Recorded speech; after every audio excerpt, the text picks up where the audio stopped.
So, without further ado, please help me welcome today's speaker, the Chief Commercial Officer, Pinoak Energy Partners, Mr. Brent Breon. I have a microphone. I don't know if it... am I on? Okay. Okay, good. Okay, thank you very much for the introduction and the opportunity to be able to speak. I'm going to be fairly informal, go through some slides. If anybody has any questions or doesn't understand what I'm explaining, don't hesitate to stop me. I'm happy to answer questions as we're going through the slide deck here. As Nicole said, I'm Chief Commercial Officer at Pinoak Energy Partners. Pinoak Energy Partners is an Appalachian-based E&P company out of Akron, Ohio. I am also, as it says up here, Vice President of Power at Magellan Scientific. I'm going to talk in a couple minutes about Magellan Scientific, our off-grid, decentralized data center operators. And then I'm also the president of Pinoak Midstream. We have about 1,200 miles of pipe that we operate in Ohio and in Pennsylvania, and do a decent amount of third-party gathering on those pipelines as well, beyond just Pinoak Energy's production. As I said, Pinoak Energy Partners, Appalachian-based. We have about 3,200 unconventional wells. 3,200 conventional wells and about 60 unconventional wells in Ohio, Pennsylvania, and West Virginia. As I said, we operate about 1,200 miles of midstream pipeline as well. We purchased the Jackson Center gathering system from Williams in 2020. That's about a little over 1,000 miles of pipe, and that's a good portion of our gathering system. That gathers gas for Atlas, or actually Diversified, and also for Pinoak Energy. And then we started in 2021 into 2022. Pinoak Energy founded Magellan Scientific.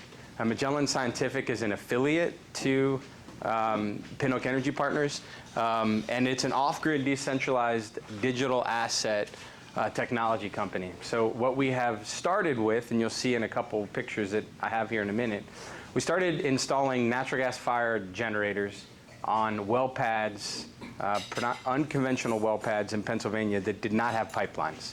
These are well pads that were drilled by Halcon Resources or by Shell, and also by Chevron, that did not have any pipelines laid to those wells. They were drilled 2012, 2013. And our answer to the quandary of how do you lay 7 miles of pipe and make it economical for a well that maybe produces 1,500 a day was instead to move to a digital pipeline. Install power generation at the well pad, take gas straight from the well, produce power, turn that power to run Bitcoin mining equipment, and then that mining equipment creates a digital asset, Bitcoin, that you can hold and store forever. Unlike electricity that you can store for 2 or 3 years in the world's best batteries, or natural gas that can't be used at all because it's under the ground, once you convert it to electricity and then convert it to a digital asset, that's an asset that you can hold, that's an asset that you can sell, that's an asset that you can move from Pennsylvania to Tokyo in 10 minutes. You can't move LNG from Pennsylvania to Tokyo in 10 minutes, and you can't do it at the cost of $7 on the blockchain to be able to move Bitcoin versus what it would cost to transport, liquefy, and then transport halfway across the world the natural gas. So as I said, we currently operate about 1,600 computers. We have about once you add the 272 computers that we have at our Allen pad, we have a total of about 1,900 computers. Those consume about 7 megawatts of power.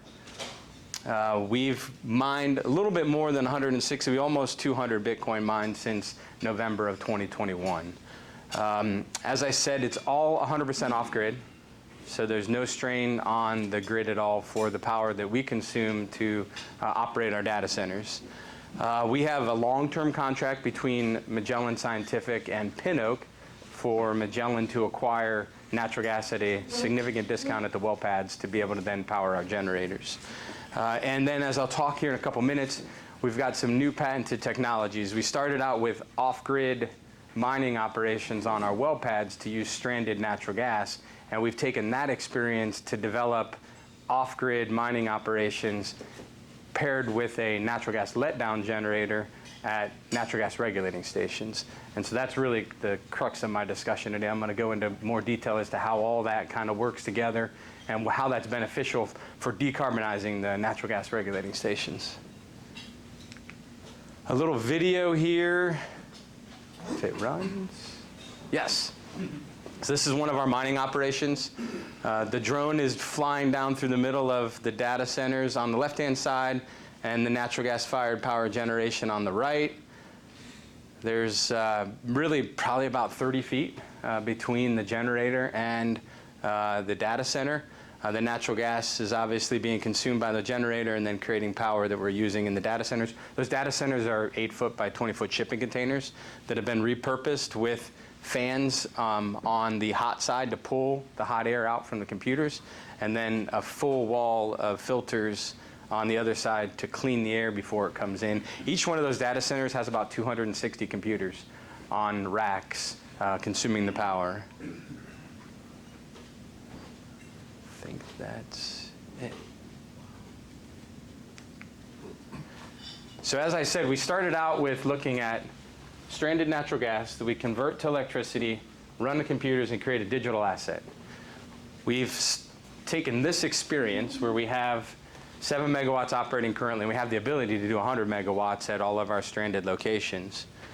And we have started working on Bitcoin mining with computers using energy that's created from high-pressure gas flow when it's regulated at a natural gas regulating station. Skip that one there. And that one as well. Okay, so taking one step back, one of the benefits that we see of off-grid electric generation at our mining pad or at our well pads is we're capturing an energy that can otherwise be used. And most likely on a number of these pads, the DEP in Pennsylvania would eventually force us to plug the wells, because at some point they have to either be producing or plugging. So we were able to take a location that was drilled and couldn't be used, and to take that energy that otherwise would have been plugged and converted into electricity that ultimately creates a digital asset. We also find that beneficial because we didn't lay a pipeline from those well pads, but we were still able to get the pads into production. So we're not cutting trees, we're not doing any damage, we're not having to secure any right-of-ways for installing the pipelines. They're modular units, as you saw in the video there, so we can pick equipment up and move it from location to location depending on if the well depletes or if we have another opportunity to be able to move it to a better source of gas. And then it becomes, and it can become, and I've talked with some operators about this, an economic catalyst for step-out drilling. Sometimes we won't drill, or the E&P industry won't drill a well too far away from the pipelines for a test because the pipeline would be too expensive to install to justify the well. But if you can drill a well, bring a natural gas generator to that well, run the equipment, the computers, you can test a well without having to install the pipeline. Then once the well proves to be economic, you can drill the rest of the pad out, lay a pipeline out, and be able to connect up that well. So it can be a good catalyst for step-out development as well. But I'm going to change my conversation now. I'm going to talk about modernizing and decarbonizing natural gas regulating stations. And so you may be saying, all right, what decarbonization, natural gas regulation stations, Bitcoin, how the hell does that all fit together? Looking at how natural gas makes its way from the producing areas to the consuming areas, natural gas is produced in Appalachia, it's produced in the Permian, it's produced in the Bakken, it's produced in a number of fields that aren't necessarily right on top of the demand centers. So we use large diameter, high pressure pipelines to be able to move gas from the production areas to the consuming areas. In order for that gas to be able to flow through those high pressure pipelines, the gas is typically compressed at a large compressor station and then into the pipeline, and then multiple times across the pipeline, gas is compressed to be able to continue to move it across the pipelines. Every time we compress that gas, we use about 2 to 3% of the volume to run a natural gas fired compressor to be able to continue to move the volume along. Once you get to your regulating station and you're at 1,000 pounds and you're regulating down to a couple hundred pounds, you're wasting all of that energy that was put into the natural gas pipeline through that regulation process. It's like blowing a balloon up, putting all that effort into the balloon, and then letting it go and not getting any of that energy or any of that effort back. It's a very wasteful process. It's old technology. It's a valve, it's a regulating valve that's essentially cutting that pressure from high pressure to low pressure. And so as I said, you have gas entering at 400 psi, goes through a filter, goes through a preheater, which is important because you're typically gas coming out of the ground at 50, 60 degrees Fahrenheit. You're heating it up to maybe 90 or 100 degrees because when it goes through that set of regulators, you're going to lose temperature in the gas stream. And so when it comes out, you want it to be at 50 or 60 degrees on the outlet. You're going through your meter. Some places have odorizing. But this regulator is essentially acting like that balloon and that valve there with those fingers. It's letting all that pressure that was energy that was put into the gas to create the high pressure, it's wasting all of that energy. What a turbo or a letdown generator does, and there's obviously thousands of these locations or more across North America and across Europe. What the turbo expander does is the turbo expander captures that excess energy that's in the gas stream and through the regulation process converts it into electricity. And what we have here in this picture is the first combination of a gas letdown generator with an immersion data center to decarbonize a natural gas regulating station. We use Annex Power's letdown generator to provide natural gas regulations. So the gas, instead of going through this meter run or through this regulating run here, the gas is bypassing, coming into the turbo expander, being regulated from 400 pounds down to 100 pounds, and then coming back out and going into the pipeline system. And as it goes through this letdown generator, it's generating electricity that is powering the immersion data center. And then I'll get into a little more detail about how this heat exchanger here is capturing the heat from the computers and using that for the preheat that you saw on the prior slides where there's a natural gas fired heater that heats up the gas before it's regulated. So we are using, together with Annex Power, a gas letdown generator, power a Magellan off-grid immersion data center, and then that heat that's generated from the mining equipment is then used to raise the natural gas temperature prior to regulation at the regulating station. That was a mouthful.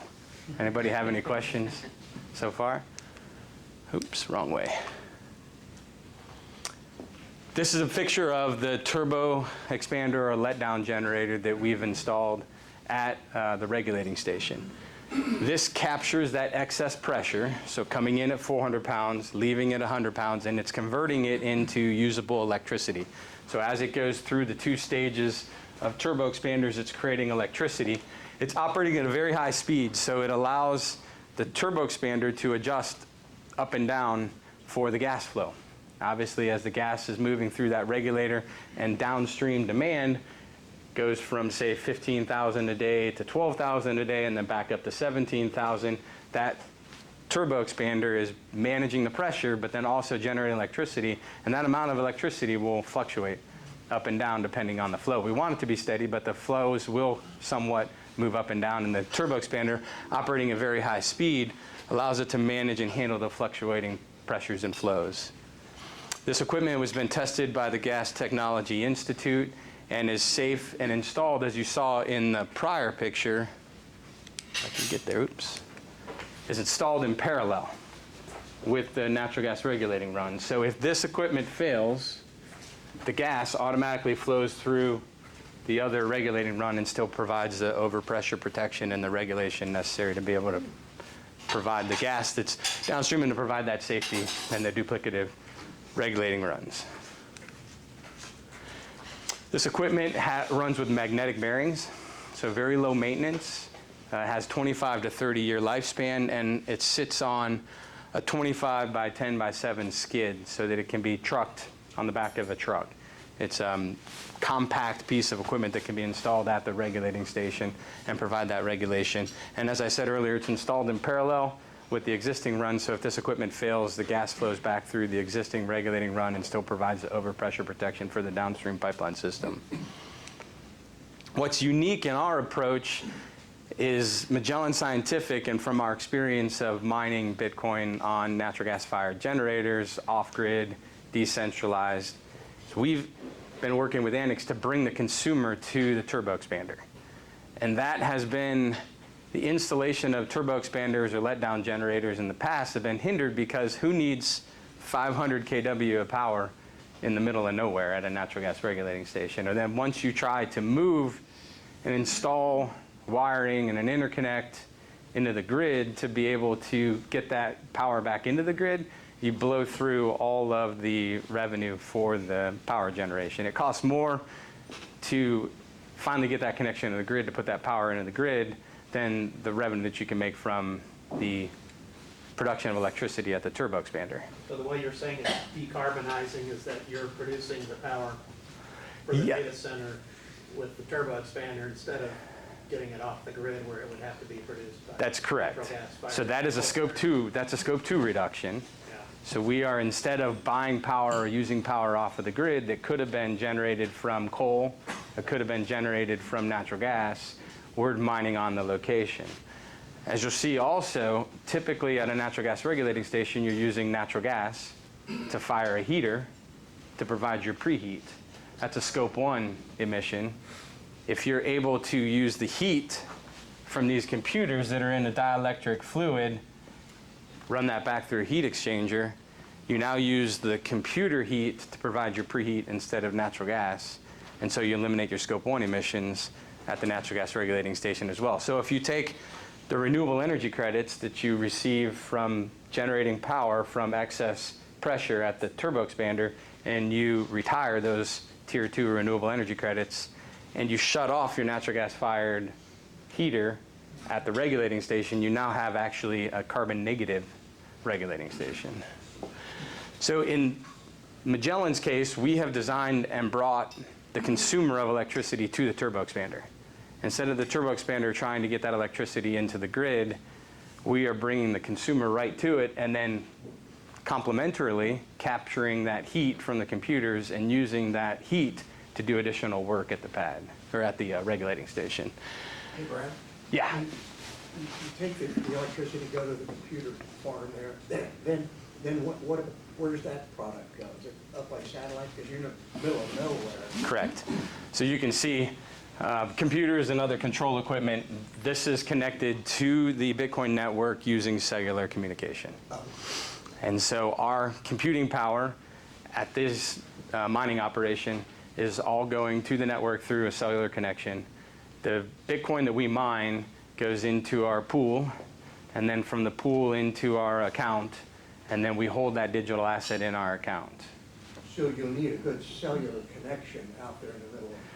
Not necessarily, because the computers aren't doing a lot of downloading and uploading. There's not a lot of latency in the computers. The computers, for lack of a better description, are guessing at solving a cryptographic algorithm. And so they're guessing numbers 100,000 times a second. And if they get the number right, then they get the right to write the next blockchain. And they also get then the Bitcoin reward, which is currently 6.25 Bitcoin for writing the next blockchain. So the computers don't use a lot of communication. You can be fairly low latency and have still have pretty reliable communication from the location. So you don't need a T1 line. You don't need necessarily a cable modem. You can do it with a cellular connection. See if I've missed anything here.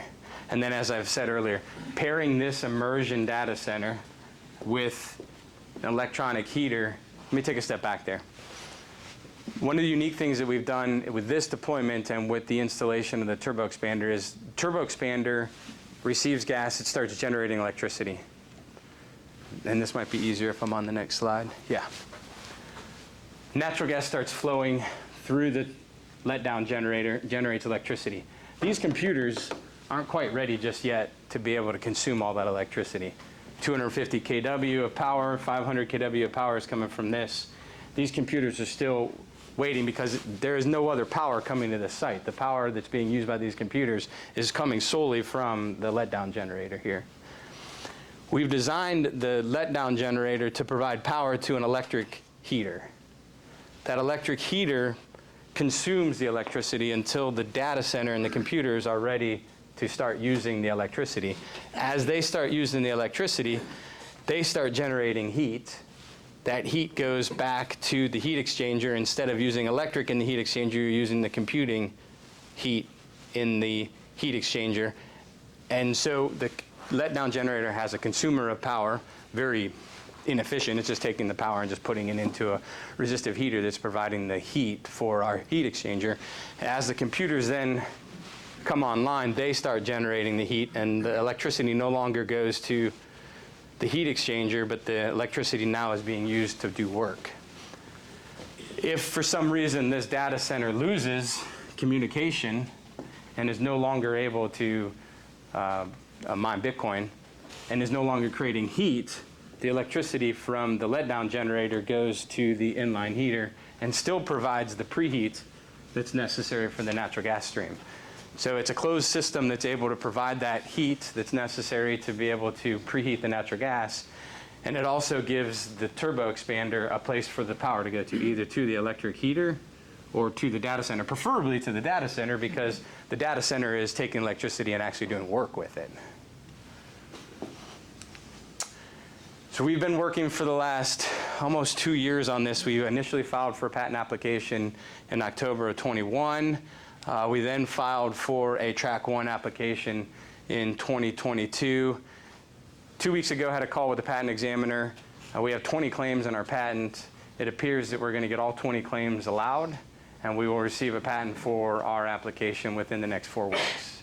So we're really excited about the fact that we have the technology. We have a patent that ring fences the technology, and then we have an exclusivity agreement with Annex, the manufacturer of the letdown generators, for the use of letdown generators together with data centers.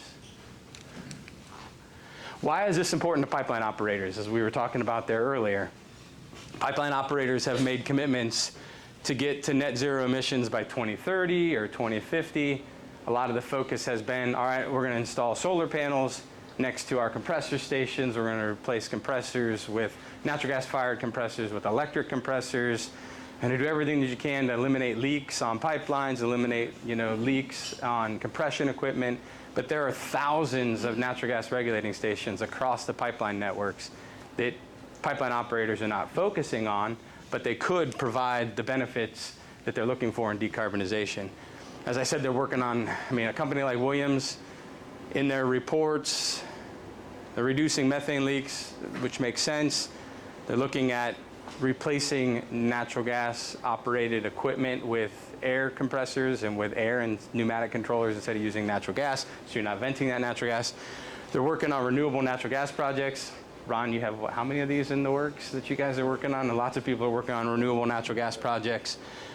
Carbon capture and storage, renewable power generation to replace natural gas fired compressors. But we view these type turbo expander installations at regulating stations as a great way for them to be able to reduce carbon footprint.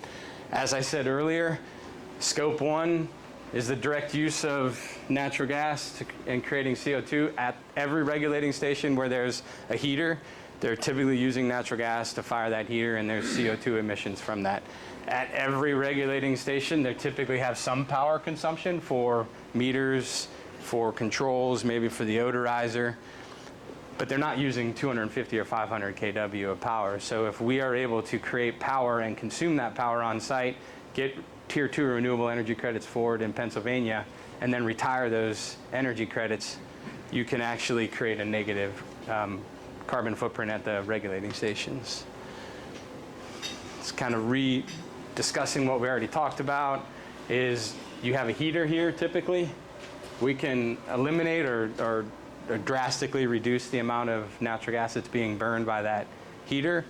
And then you have a different equipment that's using electricity. So you have your scope 1 and your scope 2 emissions. The turbo expander helps offset those scope 2 emissions. The heat from the computers offsets the scope 1 emissions and decarbonizes those regulating stations. Do you need ancillary cooling towers or chillers, or does the 40 to 50 degree natural gas provide enough cooling for those computers? Yeah, it's a good question. It's a perfect pairing of that temperature balance. As your computers are creating about 100 to 120 degree temperature with your dielectric fluid, and essentially the computers are very efficient at very efficient at using the electricity that's coming from the turbo expander. So the turbo expander is also very efficient at converting that pressure drop into electricity. So about 90% across the stream there, about 90% of electricity and heat that is created through the capture of the electricity with the turbo expander, the use of the electricity in the computers, and then the capture of the heat back into the dielectric fluid. About 90% of that energy is captured and put back into the natural gas stream. So coming in at 50, raising that up to 100, regulating it down, and then coming back out at 50 doesn't require any additional cooling towers or anything for the computers.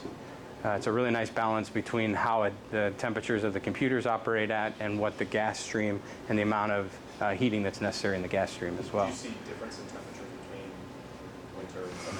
Absolutely. Yeah, in the summertime, you're typically seeing 50 to 60 degrees. In the wintertime, you're seeing 40 degrees. So you see a little bit of temperature difference, but keep in mind, most of that natural gas is flowing in a pipeline that's underground at a depth that's enough that it's kind of keeping you in that 40 to 50 degree temperature range year round.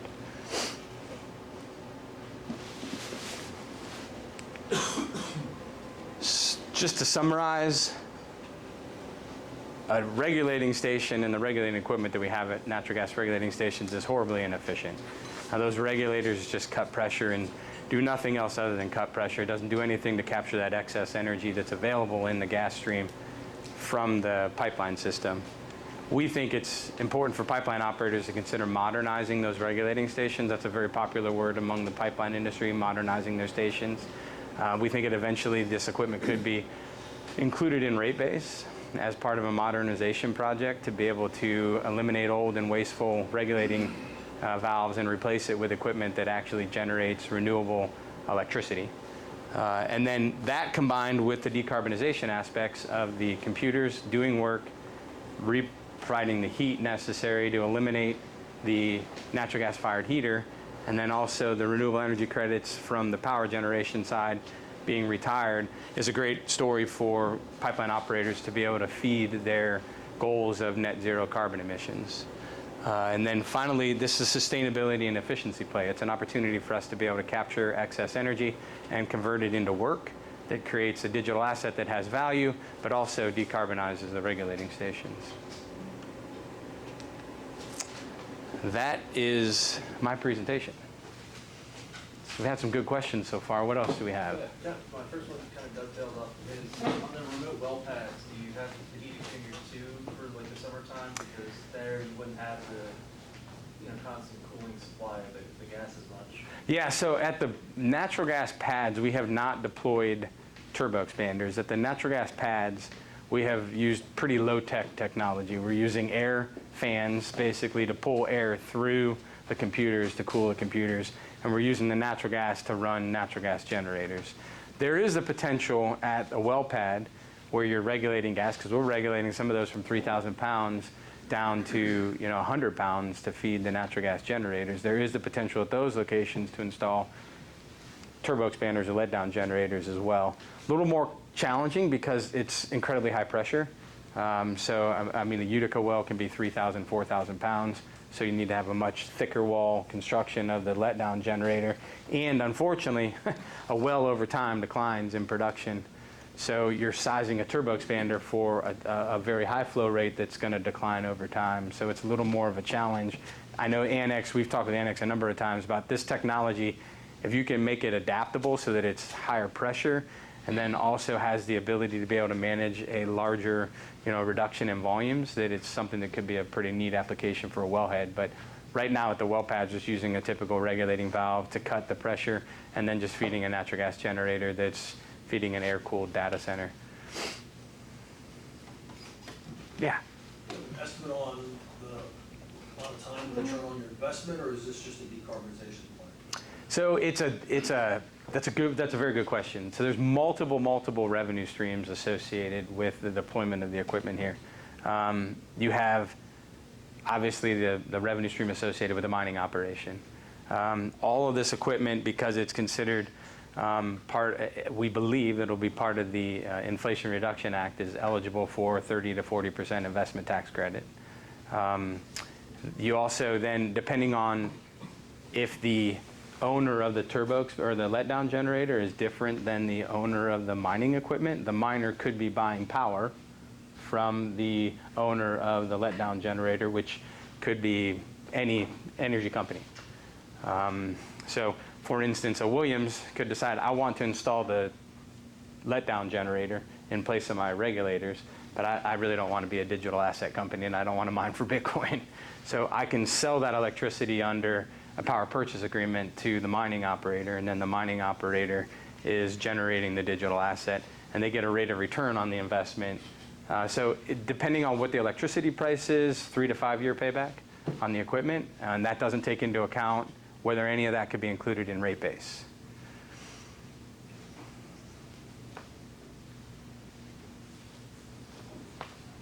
Anybody else? Any other questions? Oh, sorry, I Yeah. guess if there was power lines available nearby, you could also just sell the power to it. I mean, there are definitely some locations where you have the ability to do 2 to 3 megawatts worth of power production from a turbo expander. And in those locations, especially if you have a compressor station nearby or you have access to the power grid, there's definitely some locations where it makes sense to look at a turbo expander back into the grid. But the majority of locations that we've looked at with Annex and with pipeline operators, they've been quickly wiped off the list because it just wasn't an easy access to the grid.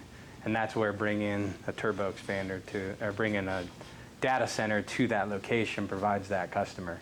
That's the beautiful thing about these off-grid data centers is that the best geothermal sources in the world are in the Aleutian Islands in Alaska, but nobody is in the Aleutian Islands in Alaska, and you can't move that power from the Aleutian Islands to consuming areas. But you can pick a data center up and you can put a data center at the Aleutian Islands. You can get access to Starlink and you can mine all day long with very inexpensive energy. Same thing at the tip of Patagonia. It's the best wind and the best opportunities for wind turbines in the world, but there's nobody lives down there that will use all that electricity, and it becomes very expensive to try to move it. Off-grid data centers, I think, are going to be, especially in the development of AI technologies and all the computers associated with AI, blockchains, and I think that there will be off-grid data centers. It'll be separate from the big AWS servers, the big Google servers, and other locations that are on grid, because they can be taken anywhere.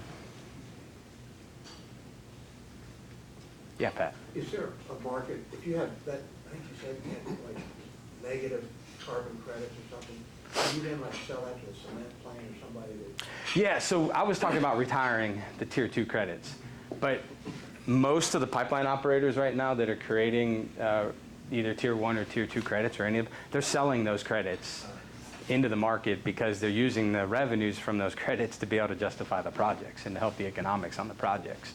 So the best case scenario is to retire it, because then you don't have to buy credits to meet your carbon goals that you stated in the future. But in the near term, you could sell those credits and use that to help justify the economics on the project. It's my opinion that eventually it would make sense to have the best of both worlds. Eliminate the natural gas that you're burning.